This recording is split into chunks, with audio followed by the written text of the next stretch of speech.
Coucou, salut à tous, je suis super contente ce soir parce que là on repart sur des lives où on va découvrir une institution. L'éducatrice de jeunes enfants, aujourd'hui, elle travaille à l'hôpital. Elle travaille en service d'hématologie. Je ne sais pas ce que c'est l'hématologie. J'ai déjà reçu Sarah qui travaillait en pédiatrie. J'ai déjà reçu Adeline qui travaillait en SSR pédiatrique et en hôpital de jour. Ben aujourd'hui c'est le tour de Nolwenn, donc on repart sur l'hôpital pour le JE. C'est parti, go! On va inviter Nolwenn que je vois qui est connectée. Tchouk, tchouk, tchouk. D'habitude, petit bonjour d'usage, petite politesse d'usage. J'espère que vous m'entendez bien. Hello! Salut! Ça Hop, va Nolwenn? ça va. Bienvenue. Alors, on va attendre que tout le monde soit arrivé. J'ai commencé une minute plus tôt que d'habitude. Je me suis dit, allez, soyons fous. On repart aujourd'hui sur l'hôpital. Donc voilà, je suis à l'heure, c'est comme ça. On a donc Nathanaël, on a Miss Petite Enfance, coucou, il y a Lily, il y a Carmen. Hello Carmen! On a du beau monde. Alors Nolwenn, déjà Ouais, bienvenue. merci. Merci d'avoir répondu présente à mon invitation. Ça fait longtemps que je marinette en plus. Mais comme je voulais passer les lieux d'accueil et que du coup vous étiez trois EGE que j'avais rencontré sur Insta qui travaillent à l'hôpital, et ben voilà, garder le suspense. Voilà, tu es une de nos premières éduques de la saison 2 tu vois. Parce que, voilà, la saison 1, Waouh! c'était voilà, c'était les premiers jets. Maintenant, tu es sur la saison 2 donc on est rodé. C'est encore mieux cette année. Bah déjà, bonjour, comment ça va? Bah, ça va. Je ne sais Ça- pas si vous connaissez Nolwenn, donc qui a sa page, c'est Chronique d'une éducatrice. Voilà, voilà. Et moi, j'avais d'abord une question pour démarrer. Du coup, tu travailles en service d'hématologie Ouais. pédiatrique. Alors, moi, je ne sais pas ce que c'est que l'hématologie. Enfin, je me doute, mais je préfère juste que tu nous expliques un petit peu ce que ça veut dire l'hématologie. Alors, l'hématologie, le terme veut dire en gros ce qui regroupe tout ce qui touche au sang. Et donc, dans un service d'hématologie, on va trouver toutes les maladies qui touchent au sang. Donc, principalement, il va y avoir la leucémie, donc c'est le cancer du sang. Mais Ok. on va aussi avoir la drépanocytose, qui est une maladie qui touche les familles principalement subsahariennes. On va avoir tout ce qui est aplasie médulaire, donc c'est des enfants qui naturellement ne produisent pas de défense immunitaire, donc les globules blancs. Et voilà, ça va être les grandes maladies qu'on va rencontrer. Ensuite, il y a plein de maladies avec des noms très compliqués et que je serais incapable de redire sans les lire. Mais en gros, ouais, c'est tout ce qui touche au sang, donc principalement les globules rouges, les globules blancs et les plaquettes, si on se souvient un peu de nos cours de SVT de l'école. Voilà. Donc pour moi, effectivement, hémato, c'était le sang. Je me doutais de ta réponse, mais c'est toujours bien de préciser. Voilà, pour tous ceux qui nous regardent et qui connaissent pas. Donc c'est sérieux comme service. Ouais. Euh, Par curiosité, du coup, donc il y a plusieurs services. Il y a des EJE dans des services différents aussi que tu côtoies. Alors, nous, dans notre hôpital, on est 5 éducatrices de jeunes enfants. Donc, il y a 4 éducatrices de jeunes enfants qui ont une partie de leur temps de travail à la maison de l'enfant. Donc, Ok. c'est une grande salle, une structure presque dans l'hôpital où les enfants qui peuvent sortir de leur service peuvent aller, où il y a plein de jeux, plein d'activités. Enfin, c'est super sympa. Et l'autre partie de leur temps, elles sont dans des services. Donc, il y a la réanimation, les maladies digestives et respiratoires et tout ce qui est dialyse, cardiologie et néphrologie. Donc, c'est surtout des services où les enfants restent longtemps. Et il y Hein. a moi, donc, qui suis en hématologie, qui ne dépend pas du tout de la maison de l'enfant. Donc, je vois un peu moins mes collègues, puisque je suis à plein temps dans mon service. Donc, c'est D'accord. un peu la particularité des éducs dans mon hôpital. Ok. Parfait. Très bien. Merci pour la réponse. Donc, à tout moment, bah, bonsoir tout le monde. À tout moment, vous pouvez poser vos questions à Nolwenn ou à moi. Voilà. Je peux peut-être répondre aussi. Bon. pas sur l'hôpital, hein. N'hésitez pas, en tout cas, voilà. Puis on parle de Nolwenn et de ton parcours. Si tu peux nous raconter un peu ton parcours et ce qui fait que pourquoi, à un moment donné dans ta vie, tu as décidé de devenir éducatrice de jeunes enfants. Pourquoi? Ça vient. Alors, moi, j'ai toujours voulu être éduque de jeunes enfants. Ouais. Je ne me souviens pas d'une époque dans ma vie où je n'ai pas voulu l'être. Donc, c'est un peu compliqué à expliquer. Mais voilà, à 7 ans, à force de dire que je voulais travailler avec les enfants et je voulais travailler en crèche à l'époque. Donc, je disais que je voulais être crèchière parce que pour moi, les crèches, c'était les crèchières. On m'a expliqué que ça n'existait pas et donc on m'a montré plein de différents métiers. Et je pense que j'ai fini par comprendre qu'éduc, c'était plutôt pas mal. Et donc, c'est resté pendant toute ma vie. Et j'ai fini, voilà, par, après mon bac, donc j'ai fait un bac sanitaire et social, rentrée en école d'éduc sur Paris. Jamais auxiliaire ou c'est la petite enfance, juste crèchière, quoi. Ouais, c'est ça. On l'avait jamais fait ça, crèchière. Bah, j'avais vu dans certains jardinière d'enfants et tout ça. Mais non, crèchière, pourquoi pas? Je me dis, bon, une petite fille de 5-6 ans, ça devait me paraître plutôt logique. Mais bon. Toi-même, t'étais peut-être allée en crèche quand t'étais Non, même pas. Je connaissais pas en fait. petite. Et du coup, après, bac, tu disais bac sanitaire? Ouais, j'ai fait un bac sanitaire et social, donc c'est à l'époque, parce que je crois que ça a changé ST2S. Ouais. Donc c'est un bac où on a beaucoup de social, de sanitaire, on voit un peu tout ce qui est exclusion, pauvreté, handicap. Donc c'est plutôt pas mal avant de rentrer en école d'éduc, puisque à mon époque, j'ai l'impression d'être vieille quand je dis ça, mais un petit peu, on avait le concours écrit où on devait rédiger une note de synthèse, et c'était plutôt utile.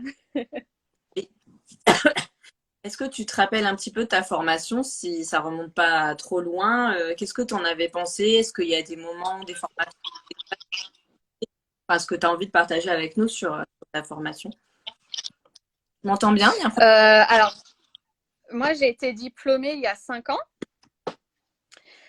Donc juste avant la nouvelle réforme, en fait, on fait partie des dernières générations de l'ancienne réforme. Et j'en garde beaucoup de souvenirs de cette école d'éduc. C'est alors bon comme moins bon.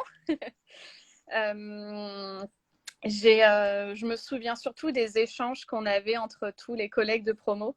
Et j'ai une petite pensée pour les étudiants où c'est plus compliqué ces derniers temps et je trouve ça dommage puisque je pense qu'on a autant appris, en tout cas moi dans mon cas, en cours qu'en discutant ensuite pendant les pauses et voilà, pendant les cours, à la fin des cours. Et voilà, j'en garde des super souvenirs. Après, ce qui était compliqué, c'est que c'est dur quand même. C'est une formation qui est pas facile, j'ai trouvé, puisque faut énormément se remettre en question et que je suis rentrée à l'école, j'avais 18 ans, j'étais encore une jeune ado finalement. Il a fallu très vite grandir et devenir adulte en 3 ans. Donc, ouais, c'est ça qui est un petit peu dur, toutes les remises en question. Et puis, je compte plus le nombre de fois où j'ai fini en larmes à tout vouloir abandonner parce que c'était trop dur, parce que je me sentais nulle, incapable. Et finalement, je regrette pas d'avoir continué, quoi. Mais ouais, il y a des moments un peu durs. Je me demande qui n'a pas ressenti ça aussi en formation. On me disait que le son, il n'était pas terrible de mon côté. Ah. Tu m'entends bien, toi? Ça hache un petit peu de temps en temps, mais dans l'ensemble, ça va. C'est bizarre.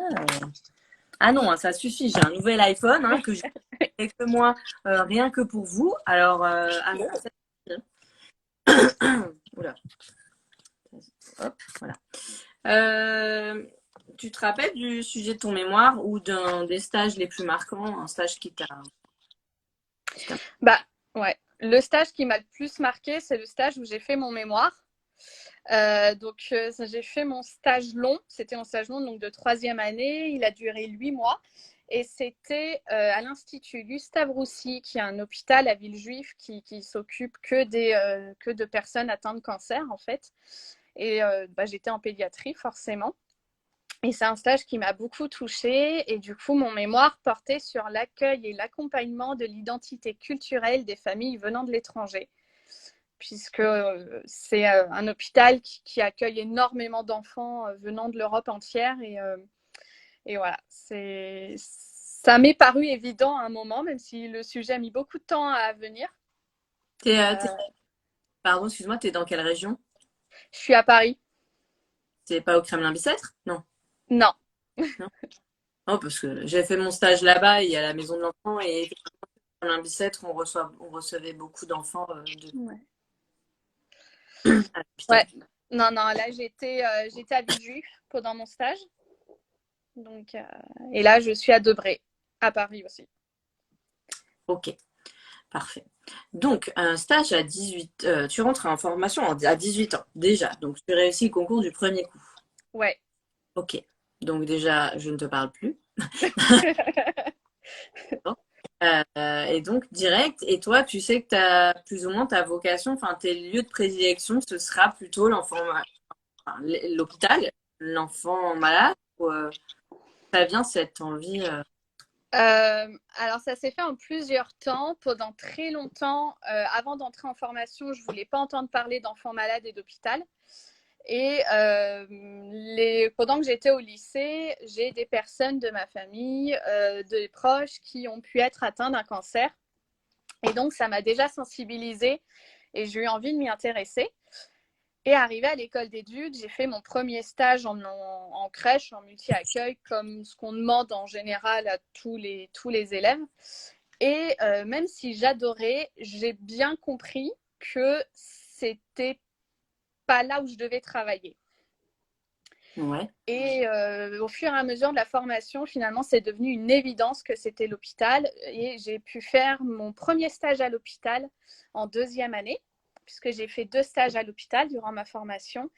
Et arrivé là-bas, dès les 5 premières minutes, c'était une évidence, c'était là et nulle part ailleurs. Je me sentais bien, j'avais l'impression d'avoir toujours travaillé là. Et, et voilà, quoi, c'était ma place. Et ça s'est confirmé ensuite sur le premier stage, le deuxième stage et puis là, mon poste.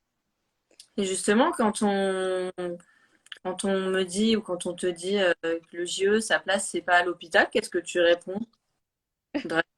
Alors, poliment ou pas? Alors, sans geste obscène.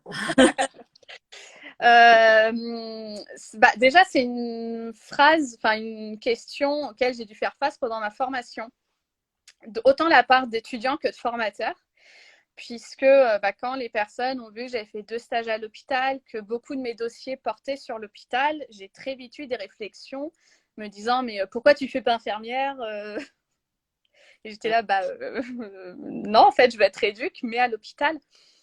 Et donc, ce que je peux répondre, c'est qu'un enfant, même malade, même à l'hôpital, ça reste un enfant. Et voilà, il a aussi le droit d'avoir une éduque qui l'accompagne. Il a aussi le droit de grandir, de se développer dans les meilleures conditions possibles.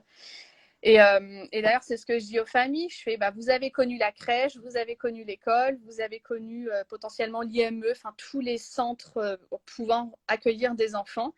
À l'hôpital, on va essayer de faire pareil, mais dans la petite chambre et dans l'univers médical. Mais ça change rien en fait. Et les enfants, on le voit très bien, continuent à grandir, à se développer. Et ils ont tout autant besoin que les autres d'un accompagnement éduque. Du coup, on a donc la différence entre le JE et l'infirmière à l'hôpital, ou le médecin, enfin l'infirmière, on va dire à ce moment-là, ou l'auxiliaire de puériculture.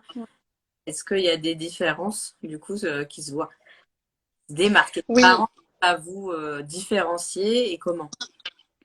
alors, il y a un truc tout bête, c'est que moi, je suis en civil, contrairement à mes collègues, c'est-à-dire que je travaille avec mes vêtements de l'extérieur.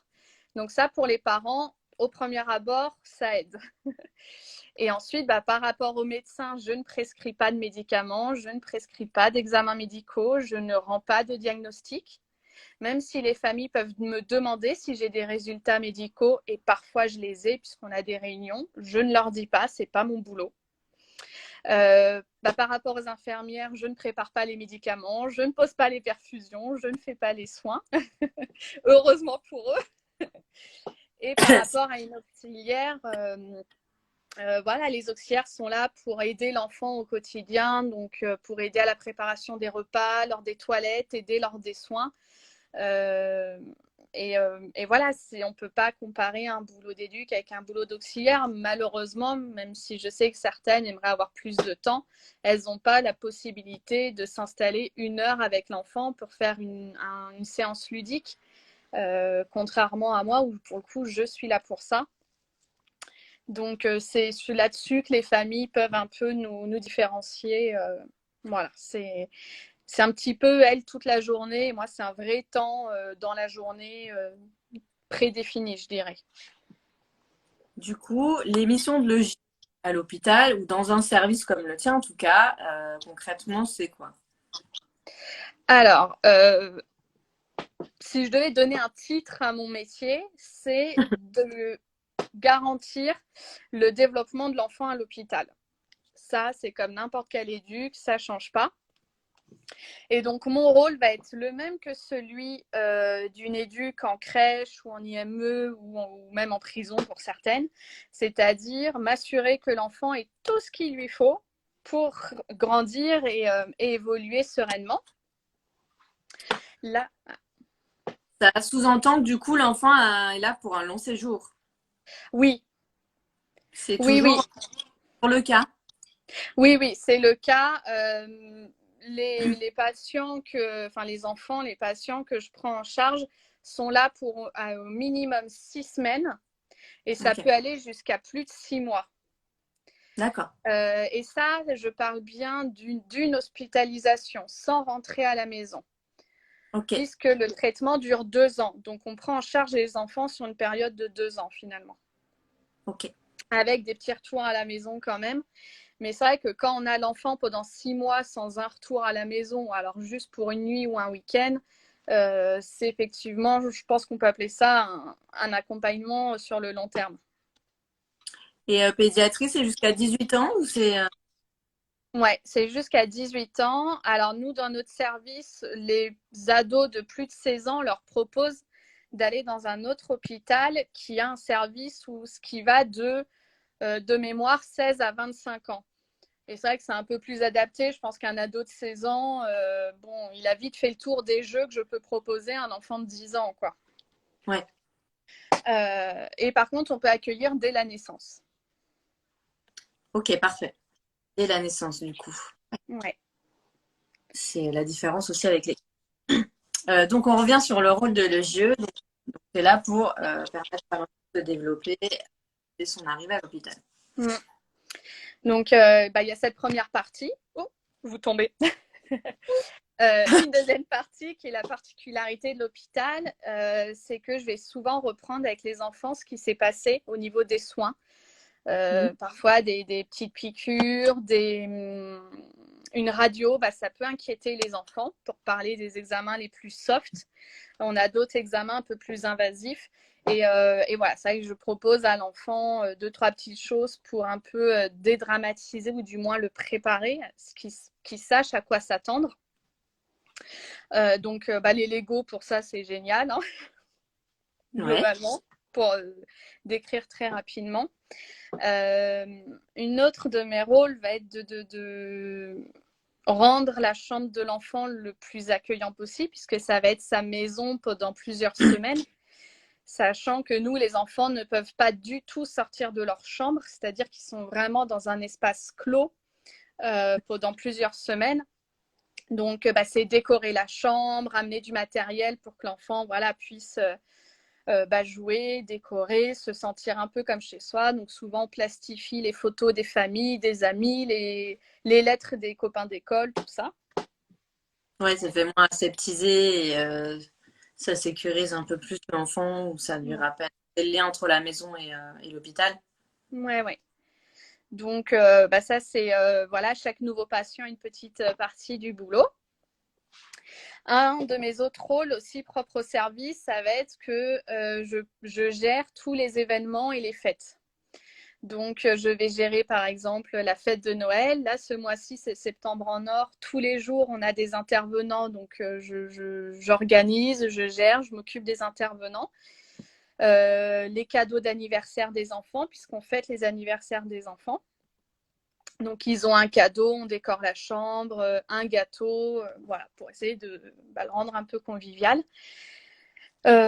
Tout ce qui est projet dans le service, par exemple, on essaye de se tourner vers le numérique en ce moment. Donc, j'ai pu créer un site internet. J'ai vu, il y avait des casques de réalité virtuelle. Oui, donc ça, c'est une toute nouvelle association qui nous a rejoints grâce à une famille, justement, qui venait d'un autre hôpital et qui les avait rencontrés là-bas. Donc, voilà, c'est essayer toujours de trouver des nouvelles idées de projets pour voilà, rendre un peu le service dynamique. Donc, ça inclut aussi la décoration du service. Voilà. Donc, en gros, les missions. Donc, c'est un peu très vaste. Moi ou mes collègues, on dit souvent que je suis un peu multifonction parce que finalement, tout ce qui ne concerne pas le soin et l'école, j'y ai une attention particulière là-dessus, quoi. Et au niveau des parents aussi, tu as une façon de bien de les accompagner. Oui, oui. Alors là, pour le coup, ça dépend vraiment des familles. Nous, on a des familles qui sont assez distantes par rapport à nous. Donc, dans ce cas, moi, je respecte. On a le droit de ne pas être amis. Ils ont le droit de mettre de la distance sûrement pour se protéger. Et on a d'autres familles qui, à l'inverse, vont être, comment dire, très investies, vont souvent m'arrêter dans les couloirs pour qu'on discute ensemble. Avec certaines familles, je propose même qu'on aille boire un café à la cafétéria de l'hôpital pour qu'on puisse un peu discuter. Donc ça, c'est pour les familles des enfants que je ne prends pas en charge. Et puis, il y a les parents des enfants que je prends en charge. Et là, forcément, les liens, au bout de quelques mois, sont assez forts et se font au fur et à mesure, en fait. Parce qu'on est là quand ça va pas. Et je dirais c'est une relation, je ne serais pas trop qualifiée, j'ai pas l'impression de faire quelque chose en particulier en fait pour les accompagner, mais c'est juste être là quand il y a besoin, être disponible. Et voilà, on a souvent des familles qui, à certains moments dans la maladie, en ont marre, sont énervés, veulent pas nous voir, sont même parfois un peu durs avec nous, un peu parfois même avec des propos un peu déplacés, même si ça reste quand même une minorité. Donc, c'est savoir accepter ça et puis, au contraire, savoir ouvrir la porte de son bureau et prolonger un peu la séance, quitte à être en retard pour le reste de la journée quand il y a besoin d'être présent pour eux. Et voilà, parce que c'est souvent que des parents peuvent pleurer, peuvent s'énerver, peuvent au contraire exploser de joie en nous courant après, en nous disant « on a un très bon résultat !» Donc, je pense que la façon de l'accompagner, c'est juste être présent quand il le faut. Comment tu as des techniques pour rassurer l'enfant lors des soins, de faire en sorte qu'il ait moins peur? Ou est-ce que tu trouves que ils ont souvent les ressources, ils peuvent vous épater tous à ce niveau-là ou comment ça se passe? Alors, je trouve personnellement que les enfants sont très étonnants. Souvent, ils sont quand même beaucoup plus résilients et beaucoup plus d'accord, avec de gros guillemets, sur ce qu'on peut leur faire. C'est-à-dire que très souvent, dans les couloirs, j'entends « Ah, là, c'était bien, l'enfant n'a rien dit », alors qu'on lui a fait un soin qui n'est pas sympa, qui potentiellement peut faire mal. Mais pour reprendre la phrase d'un ado que j'ai en ce moment, il m'a dit « Mais moi, je suis là, c'est comme ça. De toute façon, je ne peux pas changer. Donc, voilà, je suis là et puis c'est tout. Et on verra bien ce qu'il advient. » Et j'ai trouvé ça très beau parce que oui, c'est ça, ils sont là et voilà, ils assument, c'est pas du tout le mot, mais ils acceptent sûrement beaucoup plus qu'un adulte. Peut-être plus que les parents qui sont. Peut-être que les parents, après, c'est plus difficile pour eux, puis il y a toute cette culpabilité et l'inquiétude et la peur de perdre son Ouais. etc. Oui, oui, pour les parents, c'est beaucoup plus compliqué. Et d'ailleurs, souvent, les parents nous disent « Mais j'aimerais être aussi fort que mon enfant. » Oui. Après, bon, les enfants cachent beaucoup aux parents et essayent de les protéger beaucoup. ce qui amplifie sûrement la vision des parents. Mais voilà. Et puis, il y a une autre grosse partie, c'est les soignants. On a une super équipe de soignants, que ce soit infirmiers ou auxiliaires, qui prennent le temps avec les enfants d'expliquer ce qu'on va leur faire, pourquoi. Bon, ensuite, on a plein de techniques pour soulager l'enfant. Là, des techniques médicales, donc le gaz qui shoot un peu, les petites pommades comme on peut mettre au bébé pour les vaccins. Ça marche aussi pour des ponctions lombaires, par exemple. D'accord. Et puis moi, je vais plus arriver sur le versant du jeu. Donc, par exemple, ramener plein de matériel médical à l'enfant. Et puis, là, c'est l'enfant qui va s'éclater sur moi en général. Donc, me prendre l'attention, me faire des piqûres. Les poupées, c'est pareil. Je crois qu'elles ont tout vécu.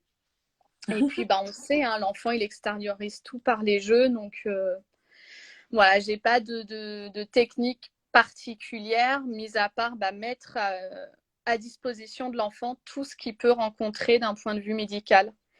Et suffisamment en amont.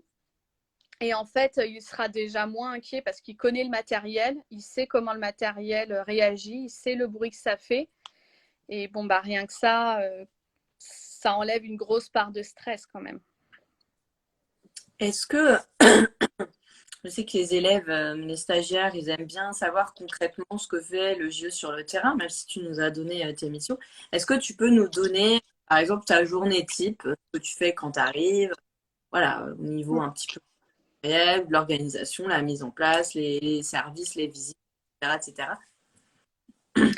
Alors, le premier réflexe quand j'arrive, c'est de récupérer la feuille avec tous les patients du jour. Moi, je suis dans un gros service puisqu'on a 42 lits sur 2 étages. Oui.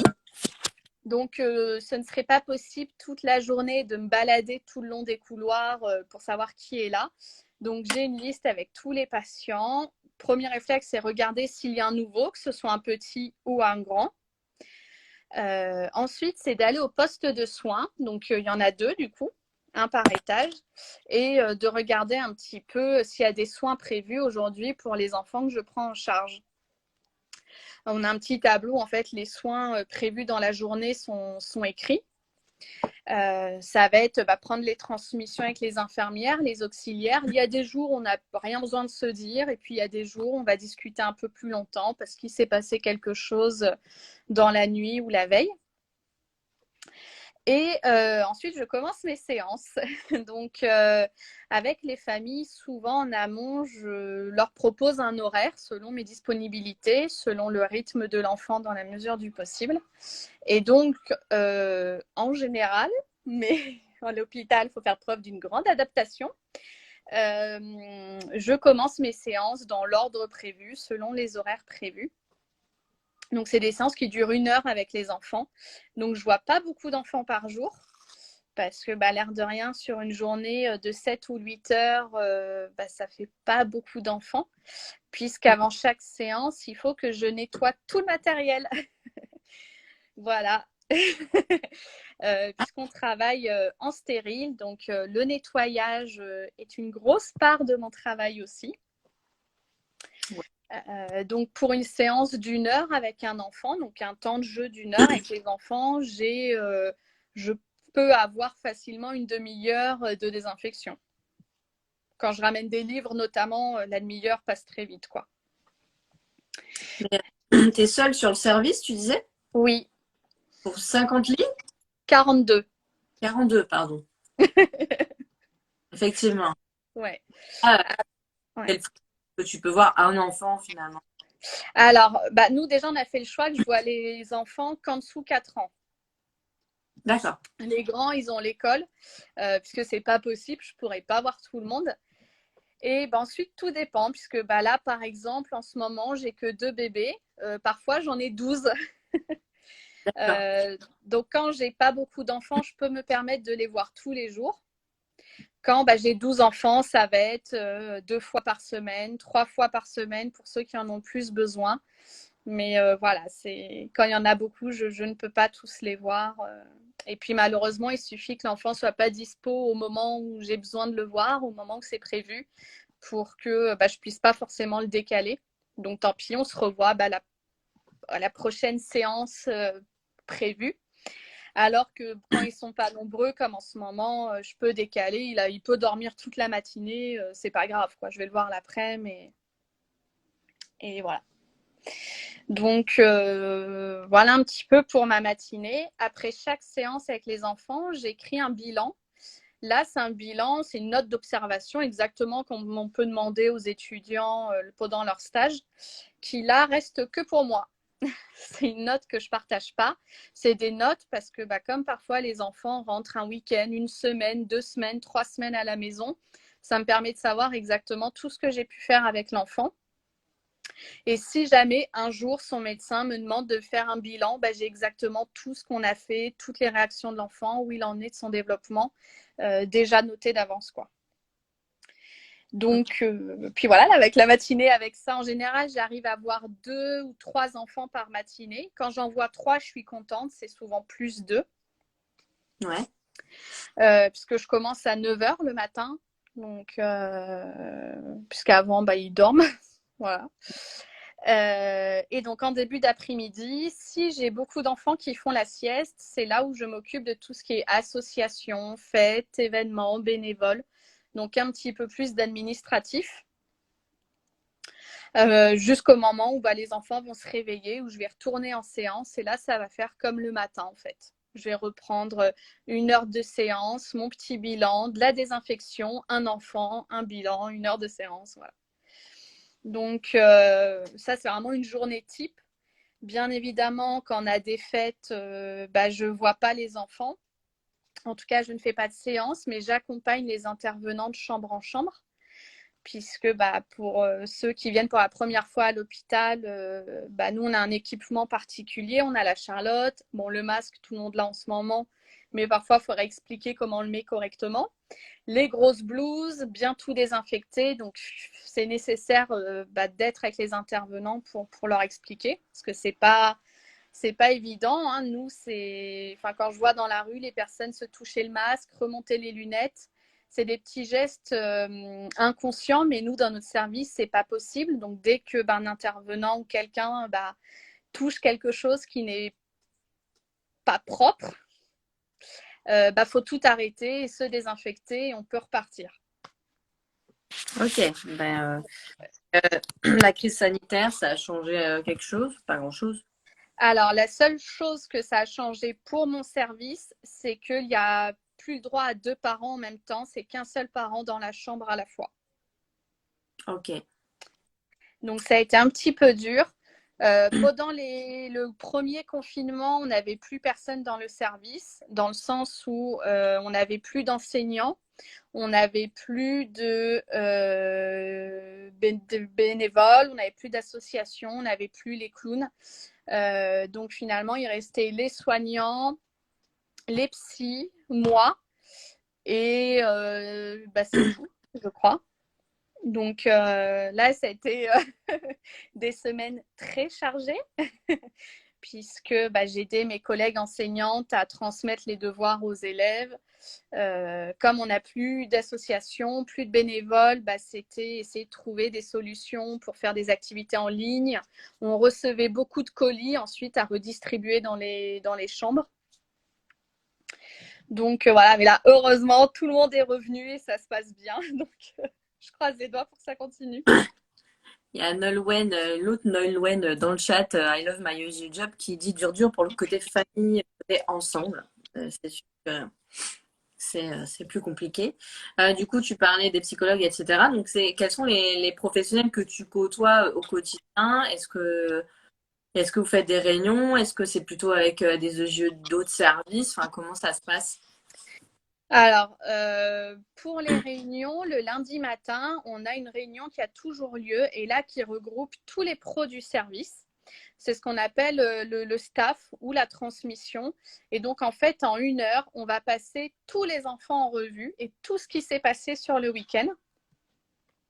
Ok. Si nous, le lundi, quand on commence notre semaine, on sait exactement ce qui s'est passé pendant le week-end, comment on a laissé l'enfant, comment on va le retrouver le lundi, s'il y a des nouveaux, pourquoi ils sont là, quelques infos sur les familles qu'on a pu récupérer. Donc, c'est une réunion qui, moi, est hyper importante et c'est vrai que je mets un point d'honneur à toujours être là parce que finalement, ça donne un peu la météo de la semaine dans le service. Ensuite, moi, c'est les seules réunions auxquelles je participe, sauf quelques réunions exceptionnelles sur des enfants, des réunions sur les soins palliatifs, puisque ça arrive parfois, les réunions d'essai, les réunions avec ma chef pour qu'on valide ensemble les fêtes. Mais ça va être des réunions très ponctuelles. Voilà, la seule vraie réunion de la semaine va être le lundi matin. Et pour les pros que je côtoie, beaucoup, puisque dans le service, on est 200 professionnels. Donc, oui, ça fait du monde. Donc, il y a les logisticiens qui vont chercher les médicaments à la pharmacie, qui vont finalement assurer la logistique. Les psychologues, les infirmières de coordination. Donc, en fait, les infirmières de coordination prennent en charge l'enfant du début à la fin, donc pendant 2 ans, et vont être un peu référentes, c'est-à-dire qu'elles vont coordonner le retour à la maison, potentiellement tous les intervenants qui vont venir ensuite. Donc, c'est un peu leur, comment je peux dire, je vais reprendre l'exemple qu'on peut donner avec les enfants. C'est un peu nous, notre phare. Ça veut dire qu'elles ont un peu toutes les infos de l'enfant tout le long de sa maladie. Et quand on a besoin d'un renseignement, on va les voir puisqu'elles coordonnent. Donc, on a, je crois que je l'ai dit, les psychologues, on a les secrétaires médicales, les secrétaires hospitalières, les auxiliaires, les infirmiers, les médecins. Alors, dans les médecins, il y a plein de grades différents que je vais vous épargner.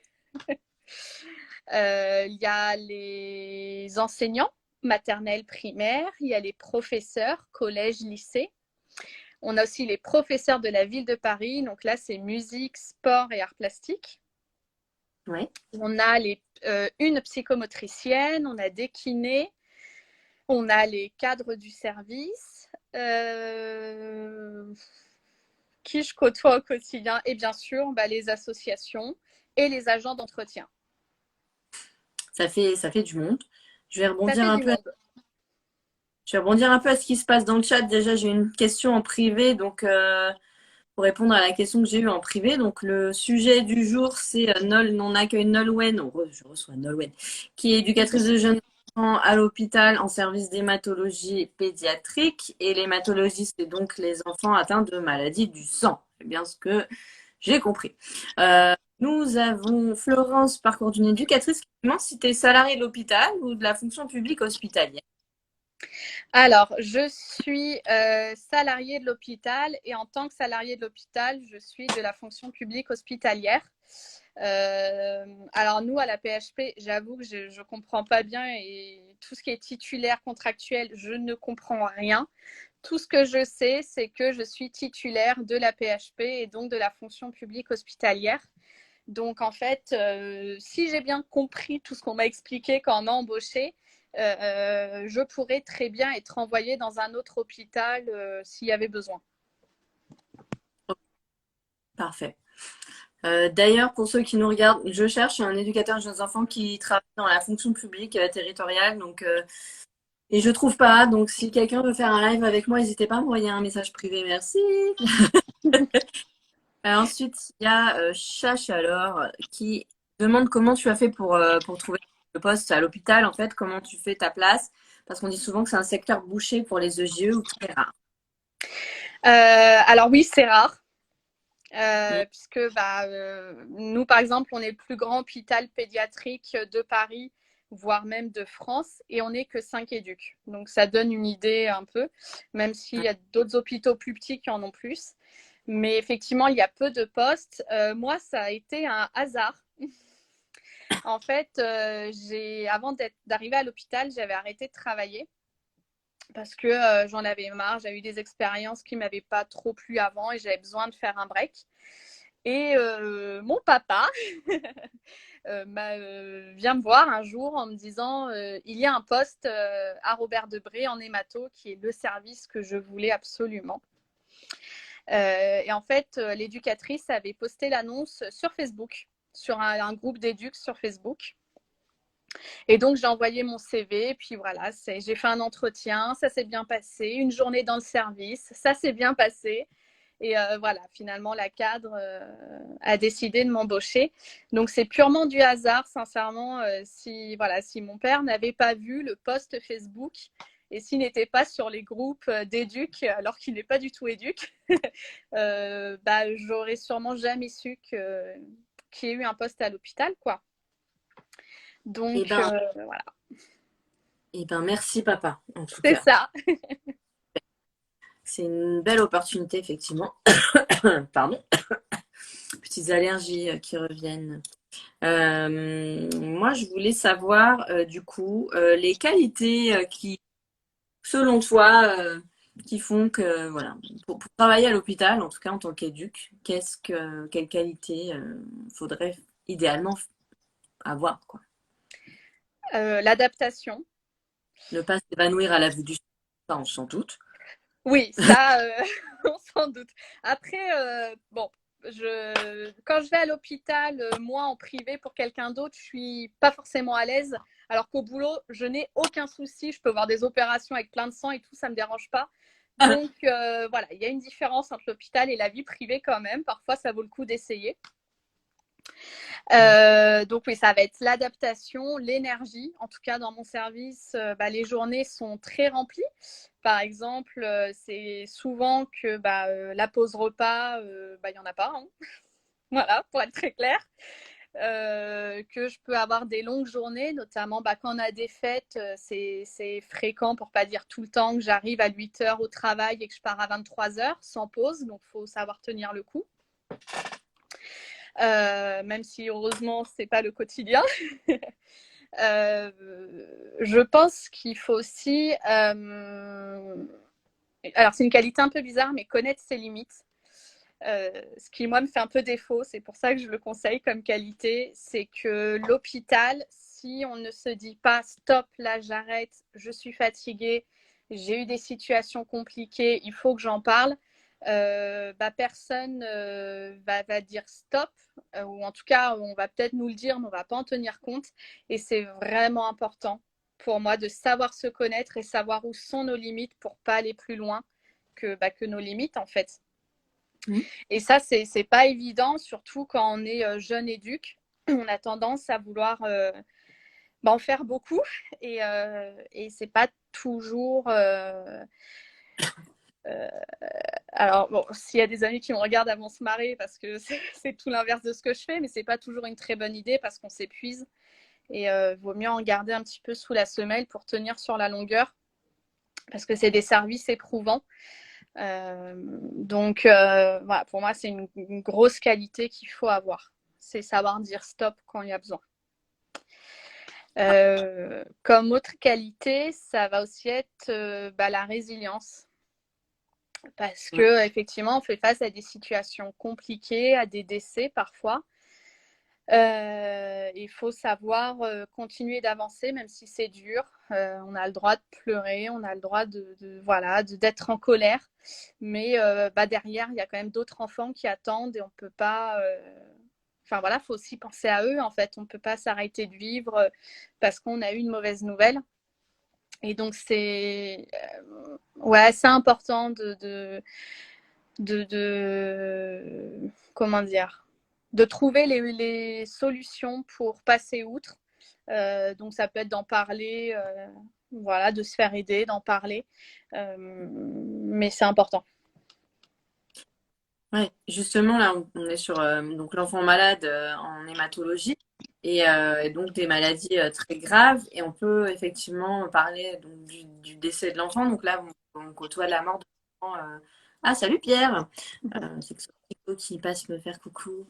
Ça va les inondations? Enfin, changement de sujet. Ça va bien? Dans ta région? Oui, comment on encaisse. C'est pour faire donner une tonalité un peu humoristique. Alors, on va aborder la mort des enfants, donc il faut rigoler. Mais oui, Voilà. il faut. Et nous-mêmes, Ah, on le fait en tant que pro, donc faut pas hésiter. voilà, bienvenue. Donc, voilà, on côtoie. Tu peux être amené à côtoyer ça en tant que JE en pédiatrie. Comment on encaisse ça? Comment on se préserve de ça? Est-ce qu'on se soutient entre collègues? Est-ce que les psychologues sur place sont aussi présents pour vous? Est-ce que tu as une situation qui a été difficile à gérer? Enfin, voilà, qu'est-ce que tu veux nous partager? Ouais. Alors le plus important, c'est d'en parler. Alors souvent, on s'en parle entre collègues parce que on vit tous la même chose et on partage tous la même douleur au moment où ça arrive. Euh, et ça se fait en plus assez naturellement. Et c'est des moments où finalement, il n'y a pas de médecin, agent d'entretien, éduc. On est un peu tous au même niveau face à ça. Donc, c'est en parler. Euh, Après, j'allais dire, on se prend ça un peu en pleine figure quand ça arrive et autant parfois on le sait puisque les médecins nous disent là on a arrêté les traitements, maintenant on attend et on peut plus rien faire d'autre. Donc il faut aussi aider à faire le chemin. Donc moi je me répète souvent que voilà maintenant je le sais et ma mission va être juste de faire passer les meilleurs moments possibles à l'enfant et puis au moins il sera parti en ayant vécu sa vie d'enfant jusqu'au bout. Et ça aide. Enfin, moi, en tout cas, ça m'aide beaucoup de me dire ça. C'est, voilà, certes, il y a eu un décès, mais l'enfant a vécu sa vie d'enfant jusqu'au bout et a réalisé ses rêves, et, puisqu'on fait tout pour que les enfants réalisent leurs rêves. Et ça aide beaucoup de se dire ça. Et puis après, il y a les décès qui ne sont pas prévus. Et notamment, il y a un décès, voilà, pour donner une situation, l'année dernière, pendant le confinement, qui a été très dur pour moi, d'une petite que j'ai pris en charge pendant 6 mois et qui est décédée de façon très subite et très violente. Et alors là, ma façon de l'accepter, ça a été de pleurer toutes les larmes de mon corps. Mhm. Parce que ça fait du bien. Alors, ça fait pas forcément avancer le chemin, hein, mais ça fait du bien. Et puis, Faut faire. effectivement, voilà, d'en parler aux psychologues, d'en parler aux collègues. Et voilà, alors moi, j'écris beaucoup. Quand, voilà, d'écrire, ça m'aide aussi. Mais j'allais dire, pour chaque décès, c'est un deuil différent.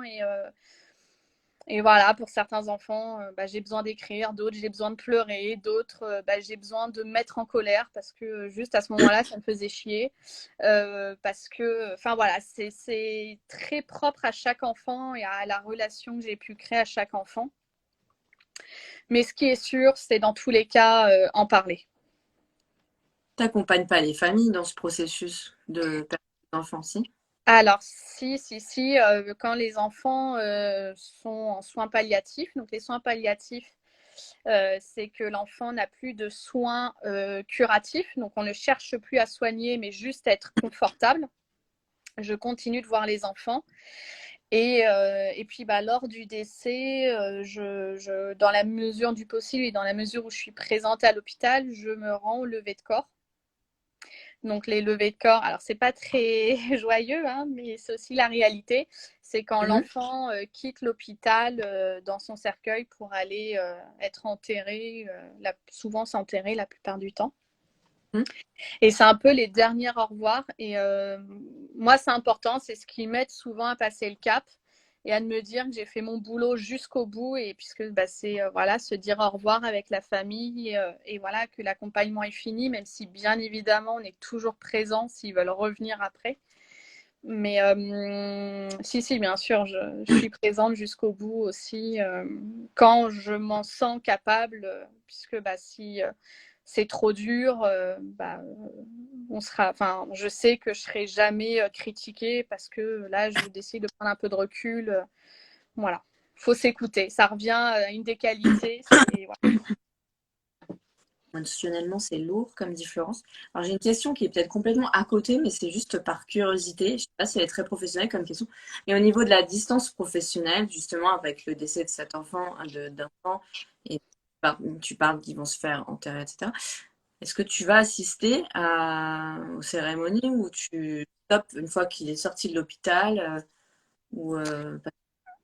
Alors, je ne vais pas assister aux cérémonies tout simplement parce que c'est souvent sur mes temps de travail. Je sais que certaines personnes dans le service y vont et posent des congés pour y aller. Pour l'instant, je n'ai pas ressenti le besoin. Pour moi, la cérémonie à l'intérieur de l'hôpital m'a suffi. Je ne suis pas opposée à l'idée de m'y rendre. Tout comme voilà, j'ai certaines familles où leur enfant est décédé, où on est encore en contact, d'autres pas du tout. Voilà, je dis jamais non pour quoi que ce soit quand ça concerne le décès parce que je sais jamais comment je vais réagir. Mais ce serait tout à fait possible que je puisse me rendre à une cérémonie. C'est pas interdit par le service, c'est pas interdit par nos chefs. Maintenant, bon, il y a quand même une distance pro à avoir et tout dépend où on l'a placé, mais en tout cas, faut l'assumer, quoi. Ok. Bah, merci d'avoir partagé ça avec nous. On va clôturer le thème, ce thème Oui. joyeux. En remontant, j'ai raté quelques questions qui n'étaient pas encore sur parler d'autre chose. J'ai la question d'Anaïs qui demandait s'il y a au moins un parent de l'enfant que tu as avec un enfant ou pas forcément. Ou là, on parlait Covid, donc forcément, il y a un seul parent, mais genre, généralement, comment ça se passe? Je- Alors, ça a un petit peu coupé. Si tu veux bien répéter la question. Elle demandait s'il y avait un seul des deux parents présent à chaque séance, mais nous, on a parlé du Covid. Donc, Ouais. Alors, pendant les séances, moi, Covid ou pas, pour le coup, c'est pareil, je conseille et j'incite fortement les parents à sortir de la chambre. Pour plusieurs raisons. D'un point de vue purement pratique, les chambres sont petites et c'est vrai que si on est 15 autour de l'enfant, très vite, c'est étouffant.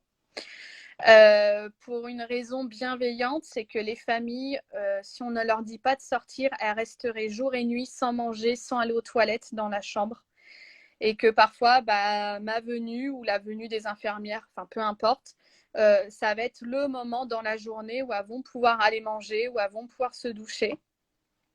Et ça paraît rien, mais voilà, sortir, juste marcher 5 minutes, bah, ça fait du bien. Et puis bah, surtout, la troisième raison est purement très éduque, c'est que bah, un enfant ne réagit pas du tout de la même façon quand il y a le parent à côté ou quand on est tout seul. Donc voilà, c'est pour ça que j'incite.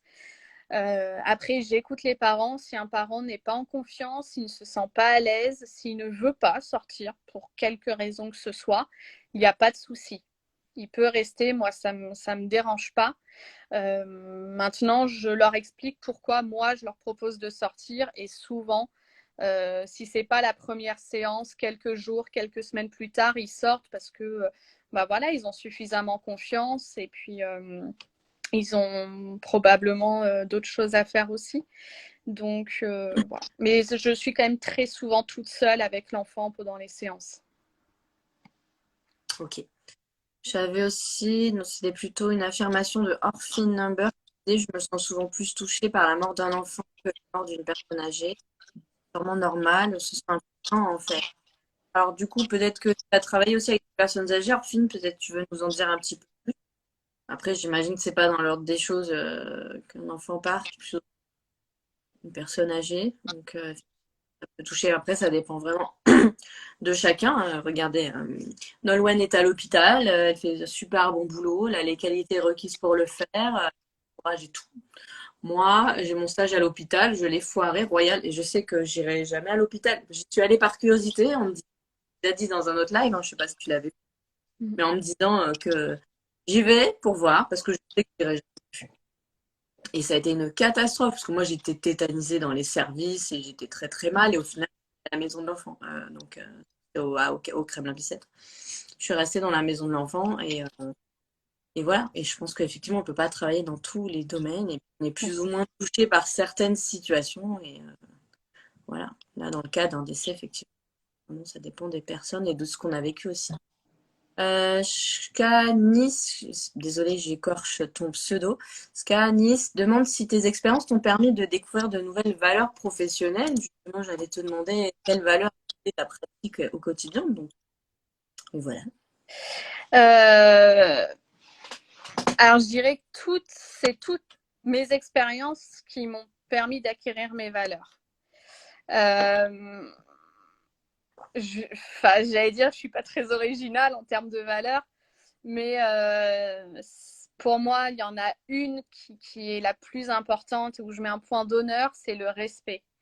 Je pense et je considère que quand on respecte quelqu'un, la personne nous respecte aussi et que ça va dans un sens inverse. Et, euh, et c'est une valeur où au tout quotidien, je travaille avec tous les jours. Je me dis, mais si on me faisait à moi ce qu'on fait à l'enfant, ce qu'on fait aux parents, ce qu'on fait à mes collègues, comment je réagirais? Et c'est vraiment une phrase que je me répète en boucle. Et j'allais dire, je ne vais pas faire quelque chose avant de me dire comment moi je le prendrais. Alors, ça arrive de se planter, hein, le nombre de fois où j'ai pu vexer des personnes ou être un peu dure, un peu violente. Voilà, c'est aussi ça la réalité, on n'est pas parfait. Mais c'est la plus importante et la plus importante, pardon.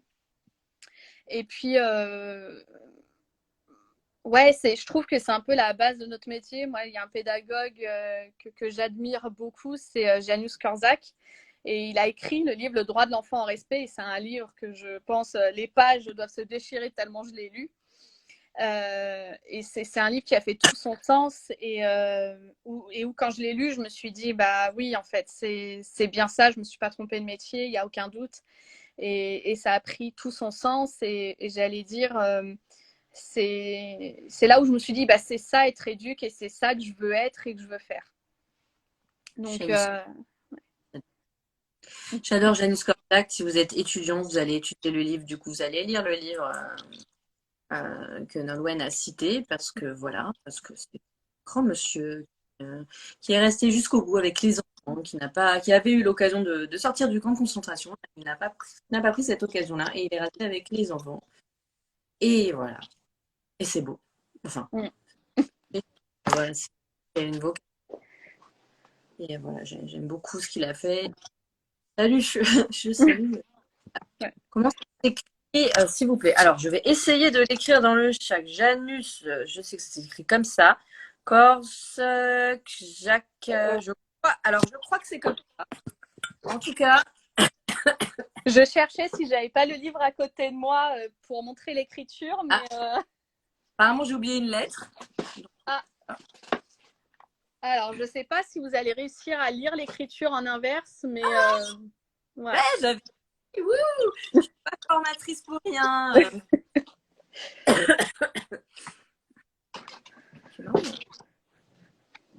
Je suis intriguée par un monsieur qui regarde le live ce soir qui s'appelle Dean Peter.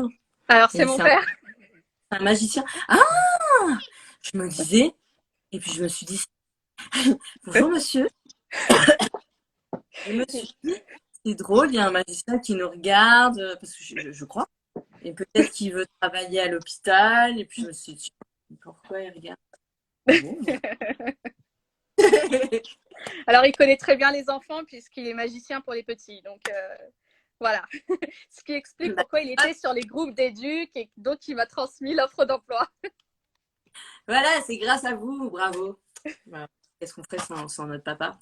Pas grand-chose. Alors, où j'en suis? Je regarde souvent mon ordinateur pour voir où j'en suis. Parfois, notez vos questions pour pas oublier que je dois revenir dessus.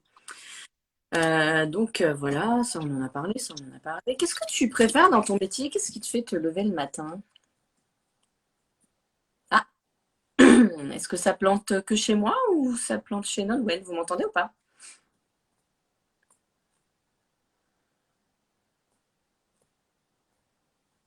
Mhm.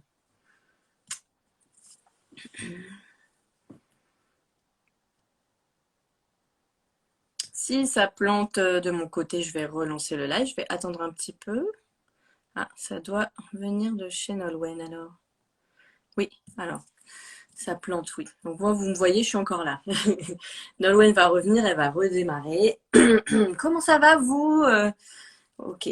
Bah, du coup, Nolwenn n'est pas là. Je vais faire la pub pour le prochain live. Parce que le prochain live, justement, j'accueillerai une autre Nolwenn qui est dans le chat. Voilà. C'est I Love My EGE Job dans un peu plus de 2 semaines. C'est ça, Nolwenn?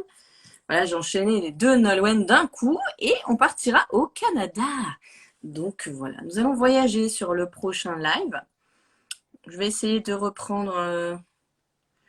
Voilà, je vais renvoyer une demande à Nolwenn. Elle a peut-être un petit souci de batterie ou de. Voilà. N'hésite pas à relancer, redémarrer ton téléphone. Ah, voilà. Autant pour moi, Coucou. j'ai appuyé sur un bouton sans faire exprès. Ah, c'est pas grave. Bonsoir, Nolwenn. Bonsoir. J'ai toujours ces moments de stress où je me dis c'est moi qui plante ou c'est Non, l'invité. non. Est-ce que je dois quitter le live? Est-ce que ça va être conservé? Ah, ça sera quand? Alors, ça sera dans dimanche, le 3 octobre. De toute façon, je ferai la pub, Anaïs, ne t'inquiète pas, comme d'habitude. Voilà, j'ai parlé d'autre chose en attendant ton retour. J'ai entendu. Donc, voilà. Donc, je disais, qu'est-ce que tu préfères dans ton métier? Qu'est-ce qui te fait te lever le matin? Les moments de complicité avec les enfants. Hmm. Du coup, je suis tout le temps en relation duel, puisque je vois qu'un enfant par un enfant, je fais pas du tout de groupe. Et c'est vrai que c'est les réactions des enfants, les mots d'enfants, ou voilà, les petits moments de complicité où quand on n'est que tous les deux, il y a un petit regard, un petit sourire. Et ça, c'est hyper important. Voilà, j'ai la chance de pouvoir prendre des photos pendant que je suis avec les enfants et j'arrive à capter des moments plutôt sympas. Et, ouais, c'est vraiment ce qui me fait lever le matin quand, voilà, quelques jours plus tard, je regarde des photos où je vois les petits sourires ou les petits regards pleins de malice parce qu'ils m'ont fait une bêtise juste avant. C'est ça qui me fait lever le matin, quoi. Il n'y a aucun doute.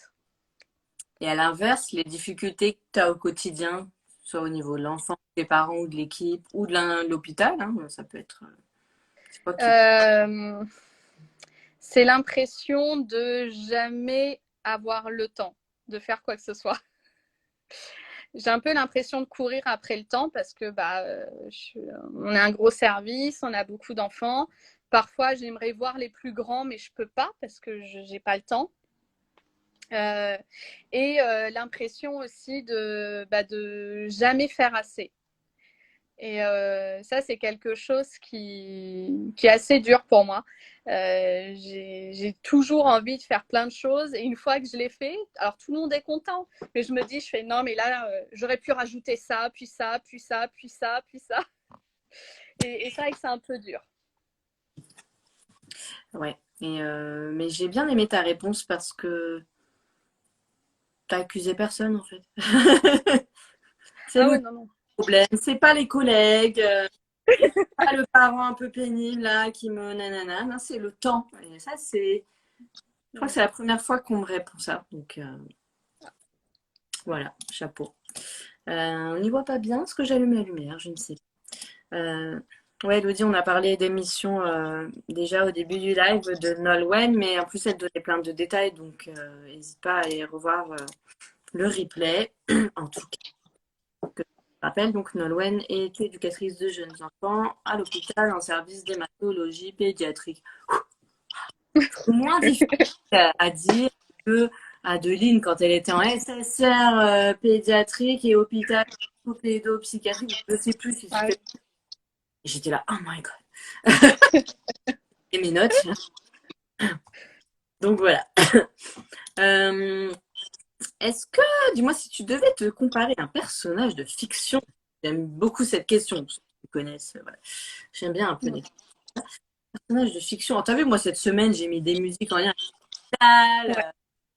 Tommy Urgence, Dr House, tout ça. Voilà, mais bon, c'est pas obligé que ce soit ça, hein. Dans ton métier, ce serait quel personnage et pourquoi? Ça peut être. Alors,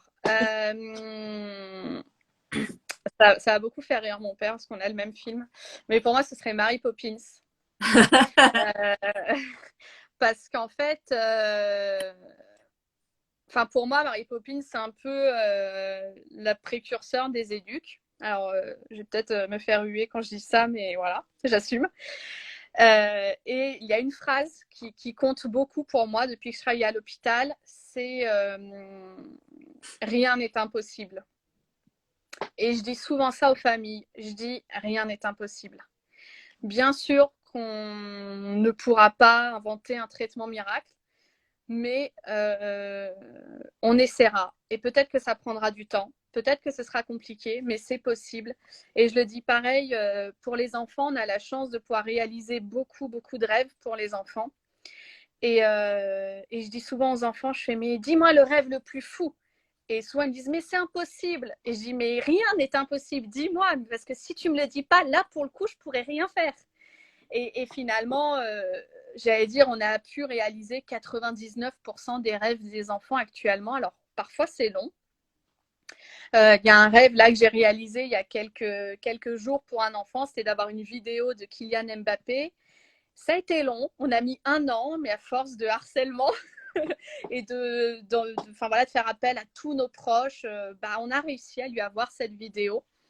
Et voilà, c'est une phrase qui fait sens et que Mary Poppins répète beaucoup dans le film.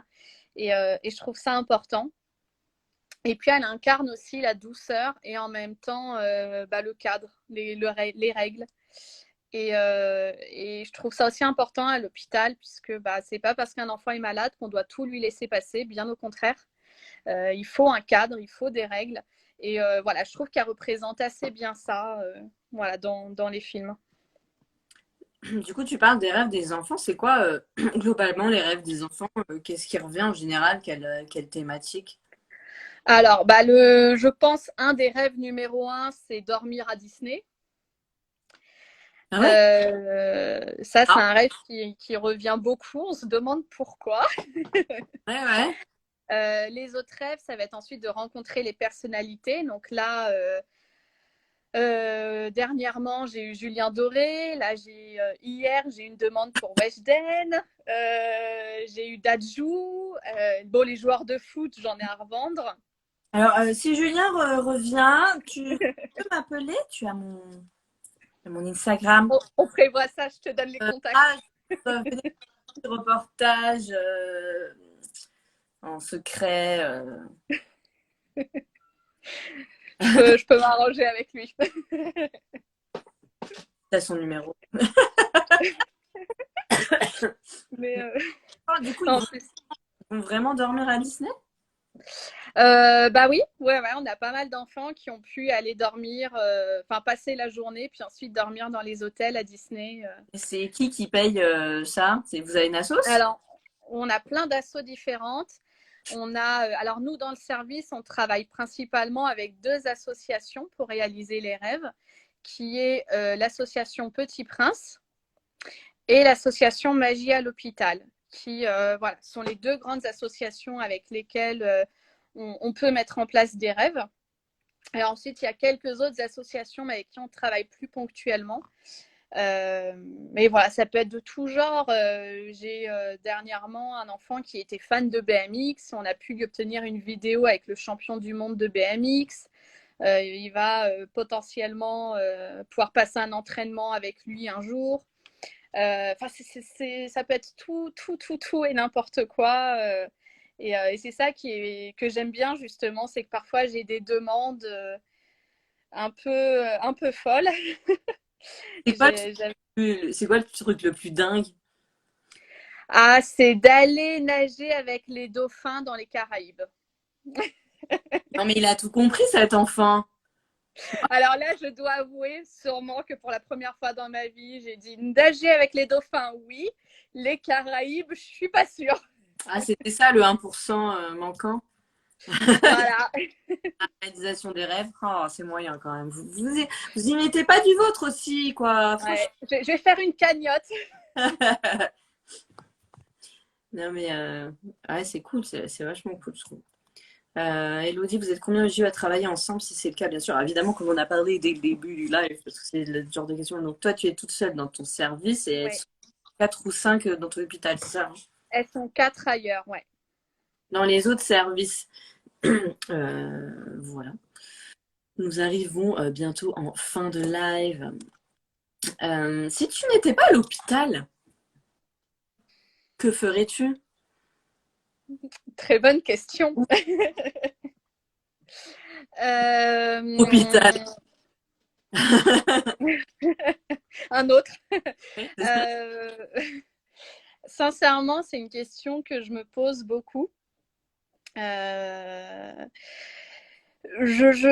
enfin, j'aimerais bien et j'ai pour projet dans quelques années de pouvoir travailler avec l'ONU, l'UNICEF, en tout cas avec des organisations humanitaires. Et j'aimerais bien travailler avec tout ce qui est enfants soldats, enfants de réseaux de prostitution. Ça, c'est quelque chose qui me plairait pas mal. Ah ouais. Ouais. Oui, toujours très simple, hein. Oui, tu prends les cas les plus faciles. Non, mais c'est génial. Moi, je trouve ça super. On fera un live quand on fera ça. Justement, donc ta page chronique d'une éducatrice, tu l'as créée il y a combien de temps? C'est quoi le but pour toi d'avoir créé cette page-là? Alors, je sais plus il y a combien de temps je l'ai créé. Je pense que ça doit faire 1 an. Et je l'ai créé pour plusieurs raisons. La première, c'est qu'à mon époque, donc il y a 5 ans du coup, quand j'étais étudiante, je trouvais rien sur les éducs à l'hôpital, puisqu'il y a très peu de livres, voire aucun, sur les éducs à l'hôpital. Les blogs, il n'y en avait pas. Instagram, à l'époque, ça n'existait pas. Il n'y avait pas de compte sur les éducs à l'hôpital. Et c'est vrai que c'est quelque chose qui m'a beaucoup manqué. Et j'aurais aimé pouvoir discuter avec des éducs qui travaillent à l'hôpital. J'aurais aimé pouvoir lire des livres d'éducs qui viennent de l'hôpital. Et d'un autre côté, j'avais un peu tous ces textes qui attendaient d'en faire quelque chose finalement. Et puis, j'aime bien les réseaux sociaux. Je suivais beaucoup de comptes d'éduc avant de créer le mien. Et je me suis dit, pourquoi pas. Actuellement, on est tous sur les réseaux sociaux. Moi, j'ai envie de partager mon quotidien. Si ça peut aider, si ce n'est qu'une ou deux étudiantes, c'est déjà bien. Et puis finalement, j'ai beaucoup plus de personnes qui sont abonnées que ce que je pensais. Et maintenant, j'ai des professionnels, des étudiantes et des familles aussi d'enfants qui traversent des épreuves. Et donc, je suis plutôt contente parce que je me dis que oui, peut-être que ça peut aider des étudiantes ou des pros qui réfléchissent à aller à l'hôpital. Et alors, même si c'est un service particulier, ça donne quand même une petite facette du métier d'éduc, quoi. Tu conseillerais quoi à ces professionnels qui cherchent un boulot à l'hôpital? Euh, alors, si idéalement avoir fait, enfin en tout cas pour les étudiants, en tout cas avoir fait un stage à l'hôpital. Je sais que les stages à l'hôpital, c'est une horreur à trouver. Pour y être passé, je ne compte plus le nombre d'heures que j'ai passé au téléphone pour réussir à avoir des stages. Mais ça fait quand même la différence.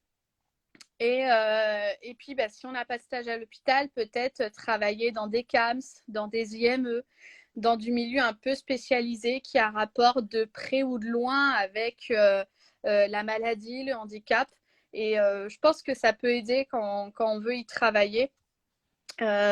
Puisque quand on cherche une éduque pour prendre la relève d'un poste, surtout, en tout cas dans mon service où moi je suis toute seule, on a besoin de quelqu'un qui connaît le poste, qui connaît l'hôpital et qui sait un peu à quoi s'attendre. Donc c'est vrai que si on a une expérience, c'est déjà pas mal, quoi. Ouais. Et j'ai oublié la question du coup parce que j'ai répondu par écrit dans le chat et j'avais une question. Ah, aidez-moi. C'était pour le stagiaire justement. Bah tant pis. Ah, écoutez, tant pis pour vous. Voilà. C'est la faute à nous. Pauvre Anaïs, ça va faire. Oh non, non. Je plaisante, moi, avec ma tête.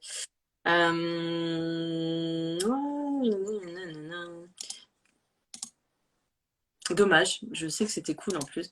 Je pensais aussi à. Donc, Adeline, elle fait de la musique, tout ça, dans l'hôpital. Est-ce que du coup, toi, tu as un petit truc, c'est quoi son petit truc que tu aimes apporter à l'enfant en général, ou tu n'en pas, ou ce que tu... Alors, je dirais que j'ai quelques best-sellers. Avec les bébés, je travaille pas mal avec tout ce qui est balle sensorielle. Hmm. Euh,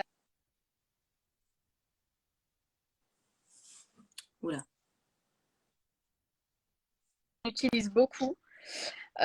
J'utilise pas mal aussi les petites transfusions sensorielles. Ah Donc, c'est exactement comme les bouteilles sensorielles, mais avec des poches de médicaments, des poches de transfusion. Donc, j'ai pu faire un post là-dessus. oui, ouais, je l'avais vu, c'était très sympa. Ouais, et alors ça, je l'ai fait parce que je voulais faire une activité qui avait complètement raté et je ne savais pas quoi faire de la peinture. Donc, je me dis, quitte à la gâcher, autant tenter un truc. Et en fait, finalement, c'est un succès. Il n'y a pas un enfant qui n'est pas fan. Donc, tant mieux, je continue. Qu'est-ce que j'utilise beaucoup? J'utilise beaucoup aussi tout ce qui est bâton de pluie. Parce que quand les enfants sont très fatigués, trop fatigués pour jouer, il suffit d'un bâton de pluie avec quelques berceuses et souvent ils s'apaisent et très souvent d'ailleurs ils finissent par s'endormir dans mes bras. Donc ouais, je dirais que c'est mes 3 best-sellers qui sont systématiquement dans ma petite boîte quand je vais voir les enfants. Chouette, top. Elodie demande si tu organises la médiation par l'animal. Vous n'avez pas le droit d'amener les animaux? On n'a absolument pas le droit d'amener des animaux. Ah ouais, C'est le rêve, prohibé. le rêve d'un enfant de revoir son chien. Alors, j'ai déjà fait des WhatsApp avec le chien de la famille d'un enfant. Oh, ok. Mais non, c'est complètement interdit. Pour donner une idée, on n'a pas droit aux peluches et tout. Donc, un animal, j'ose même pas imaginer. C'est quoi tes projets pour la suite du coup? Ouais. Et mes projets pour la suite, c'est de continuer à m'épanouir dans mon service, déjà. Et du coup, par rapport à là où j'aimerais travailler plus tard, j'ai pour projet, quand j'en aurai marre de l'hôpital, de passer un master en paix et développement, paix, conflit et développement international. Voilà. Qu'est-ce que c'est que ça? C'est un master de relations internationales, en fait, pour pouvoir intégrer des ONU et des organisations humanitaires. Ouais, c'est Euh, bien avec ton projet du coup. Ouais, c'est cool. donc, mais bon, c'est pas pour tout de suite, tout de suite. Ouais, c'est top. Elodie, il y a un live sur la médiation par l'animal, si tu veux. C'était Ophélie. Il faut que tu ailles voir les replays sur ma page si tu l'as pas encore vu. Donc, voilà. Et écoutez, ce live touche à sa fin, à moins que vous ayez quelques questions. On m'entend bien là? J'entends un bruit chelou. C'est bon? On t'entend. Enfin, en Ok, tout cas, je t'entends. ok, tant mieux.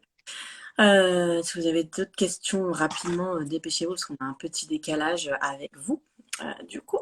Puis sinon, est-ce que tu as quelque chose à ajouter, Nolwenn? Merci beaucoup en tout Ben, de rien. cas, d'avoir répondu présente à ce live. C'était très très intéressant. J'ai beaucoup aimé. Moi aussi, donc. Tu as des collègues aussi qui souhaitent parler aussi de leur service, n'hésite pas.